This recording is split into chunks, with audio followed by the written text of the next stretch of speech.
KLSR అనే company ద్వారా సాయి మౌర్య అనే కంపెనీలోకి డబ్బులు పంపి దాని నుంచి భూములు కొని దానిలో లాభాలు ఆర్జించే పని భూపాల్ ఇన్ఫ్రా అనే కంపెనీ సాయి మౌర్య భూపాల్ అంటే అది కూడా రేవంత్ రెడ్డి గారి కుటుంబీకులకు సంబంధించిన కంపెనీ దానికి కేఎల్ఎస్ఆర్ఏ మెయిన్ సూత్రధారి కేంద్ర బిందువు.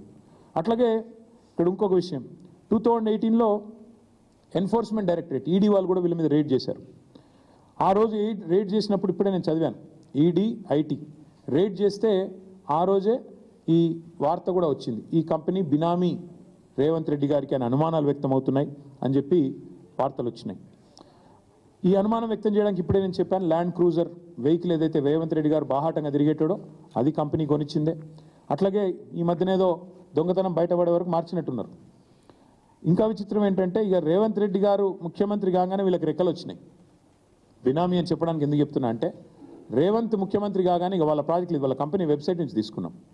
ఏమంటారు వీళ్ళు మాకు ఈ మధ్య కాలంలోనే పెద్ద ఎత్తున 6,000 కోట్ల ప్రాజెక్టులు వచ్చినాయి, అమృత్ స్కీమ్ వచ్చింది, జల్ జీవన్ మిషన్ వచ్చింది, యంగ్ ఇండియా రెసిడెన్షియల్ స్కూల్స్ మొత్తం కలిపి 6,000 కోట్ల రూపాయల వర్క్స్ మాకు వచ్చినాయని చెప్పి యంగ్ ఇండియా అంటే మన ప్రభుత్వం తీసుకున్న స్కీము, జల్ జీవన్ ముఖ్యమంత్రి గారి కింద అమృత్ స్కీమ్ ఉంది, అన్నిట్లో కూడా 6,000 కోట్ల వర్కులు నేను చదువుతాను ఎక్కడెక్కడ వచ్చినాయో కూడా చెప్తాను మీకు. ప్రశ్న ఏమంటే ఇక్కడ చూడండి మీరు మెదక్లో R&Bలో వర్క్ ఇదంతా ఇది ఎంతమ్మా క్వాంటమ్ ఇది దాదాపు 116 కోట్లు ఇక్కడ ఒకటి. తర్వాత మీరు గమనిస్తే ఇది మెదక్లోనే ఇంకొకటి improvements to Shad Nagar Parigi road ఇదొక 135 కోట్లు. తర్వాత construction of lift irrigation scheme ఇది ఎక్కడ మోతే సూర్యాపేట ఇది 1910 కోట్లు కేఎల్ఎస్ఆర్ ఇన్ఫ్రాటెక్. తర్వాత Rajiv Gandhi lift irrigation scheme ఇది ఎక్కడ గణపవరం కోదాడ ఇది కూడా మరి ఇది కూడా 320 కోట్లు.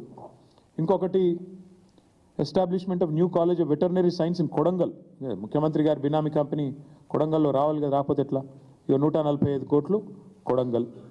ఆ తర్వాత ఇంకొకటి HMWS ముఖ్యమంత్రి గారి డిపార్ట్మెంటు మిషన్ భగీరథలో కేఎల్ఎస్ఆర్కి 168 కోట్ల వర్కులు మళ్ళీ. అంటే ఈ రకంగా మొత్తం అమృత్లో యంగ్ ఇండియాలో రోడ్లల్లో జల్ జీవన్లో రకరకాలుగా 6,000 కోట్ల వర్కులు ఇక్కడ ఇచ్చారు. ఎవరికి ఈ కేఎల్ఎస్ఆర్ అనే కంపెనీ. అయితే ఇక్కడ ఇష్యూ ఏంటి అంటే ఈ కంపెనీ 2029 నుంచే దివాలా తీసింది ఆ ప్రొసీడింగ్ స్టార్ట్ అయిందని ఇప్పుడే నేను చెప్పాను మీకు. 2023లోనే జూలై 23లోనే వీళ్ళు అంతకంటే ముందు ఇచ్చింటే అర్థం ఉంది, 2023 కంటే ముందు ఇచ్చింటే అర్థం ఉంది. కానీ వీళ్ళు 2023 నుంచి దివాలా తీసి ఇన్సాల్వెన్సీ పిటిషన్ నడుస్తుంది.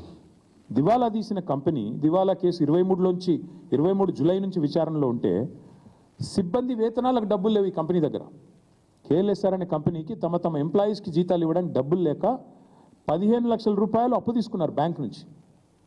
కావాలంటే ఆ వివరాలు కూడా మీ ముందు పెడతాను.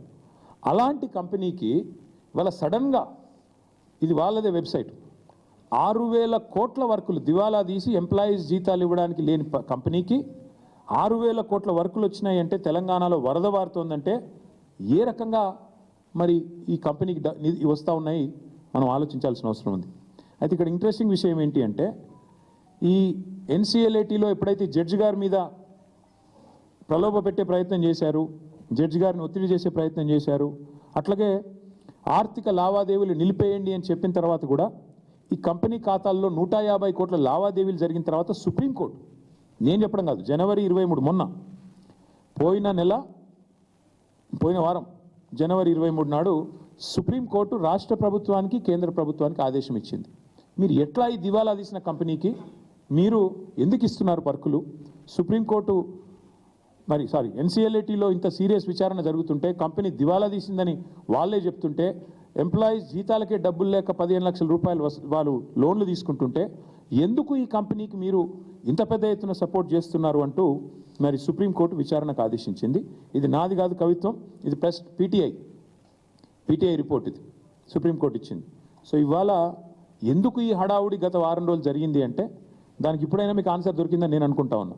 ఎందుకు అంటే తన బినామీ భాగోతం, తన బినామీ యొక్క కుంభకోణం, 6,000 కోట్ల వర్కులు ఏదైతే ఈ రాష్ట్ర ప్రభుత్వం కేఎల్ఎస్ఆర్ అనే కంపెనీకి ముఖ్యమంత్రి గారి బినామీ కంపెనీకి ఇచ్చిందో దాన్ని బయట పెట్టక తప్పని పరిస్థితి ఇప్పుడు సుప్రీంకోర్టు చెప్పిన తర్వాత